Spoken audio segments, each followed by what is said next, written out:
matumizi sahihi ya mbolea.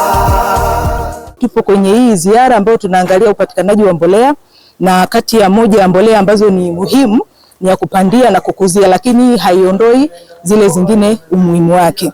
Katika mbolea ya kupandia especially DAP, hii inakuwa na yenyewe ina kirutubisho cha phosphorus ambacho kimewekwa kwa ajili ya kukuzia, lakini kina phosphorus 46, lakini pia kina nitrogen 18. Kwa hiyo ina both nitrogen na phosphorus.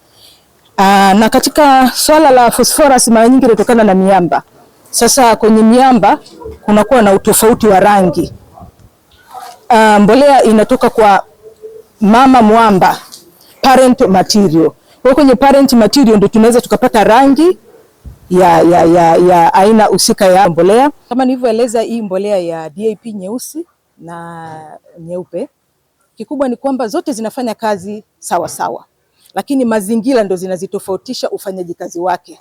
Ile nyeusi ikienda kwenye sehemu ambayo lina joto kubwa, inakuwa kulingana na asili ya rangi yake, inavuta miali ya mwanga kwa zaidi, kwa hiyo ina absorb kwa zaidi, kwa hiyo inafanya kazi kwa haraka.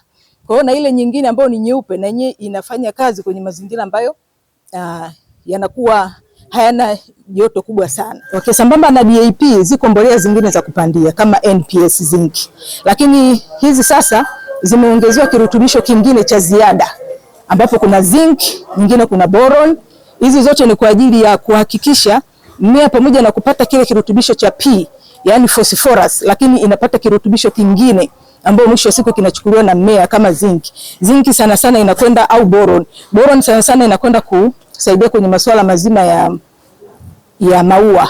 Ukifanya afya ya udongo, ukitambua kwenye udongo wako kuna nini, ndicho kitakachokusaidia wewe kuweza kuongeza kinachohitajika. Kwa hiyo kutumia mifuko mingi sio kwamba ndo unafanya uzalishaji. Kwanza tujue afya ya udongo. Tukishajua afya ya udongo, tutaweka virutubisho kulingana na uhitaji wa udongo, kwa sababu udongo hauhitaji DAP, yeye inataka P. Kwa hiyo utaangalia kirutubisho. Kwa hiyo wakulima, tuendelee kuangalia kirutubisho kinachohitajika baada ya kujua afya ya udongo. Kilimo ni mbolea, ongeza mavuno kwa matumizi sahihi ya mbolea.